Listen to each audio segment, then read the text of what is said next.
nitwa Muzigabakazi Brigitte. Nkaba naratangiye umwuga w'ubudozi mu 2008. Natangiye nigisha mu kigo cy'amashuri cyigisha imyuga, ariko muri 2017 nza gusezera mfata umwanzuro wo gutangira kwikorera. Ntangira kwikorera, hanyuma nza kuza kumenya ko hari ikigo cya BDF gifasha abantu bize imyuga. Maze kumenya ayo makuru kuko nabonaga uburyo nakoragamo, mbona hari ikindi kintu mbura hari izindi mbaraga mbura. Mpita mfata umwanzuro, maze kubyumva ndagenda njya kuri sako ya Runda, njya kubabaza amakuru, bambwira ibisabwa byose, ndadipoza, baramfasha umushinga wanjye bawugeza muri BDF. Hanyuma BDF iramfasha bangurira imashini zigezweho, kuko mbere nakoreraga ku mashini isanzwe, nkaba mfite n'abana nigisha kudoda, ariko bigatuma akazi kanjye katihuta, kuko nari mfite imashini nyine izi zisanzwe nyine. Bituma rero mbona imashini ikomeye kandi ikora vuba y'umuriro igendanye n'igihe.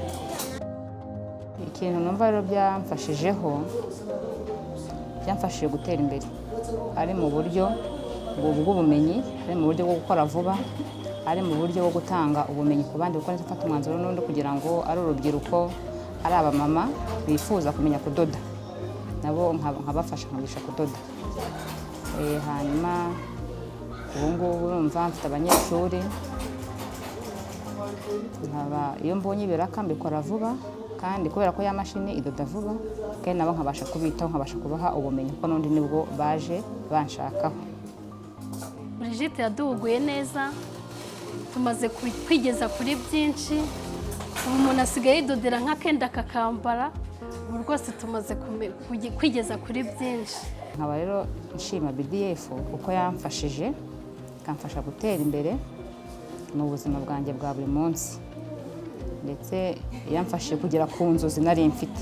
Aba nanashishikariza urubyiruko, abadamu nabo kuba abize imyuga, kuba batinyuka bakagana ikigo cya BDF kikabafasha kugera ku nzozi zabo, kuko nabonye ko nta kibazo kirimo. Iyo wize imyuga ufite certificate ya WDA, nta mbogamizi zindi, nta bindi bibazo bindi bizamo.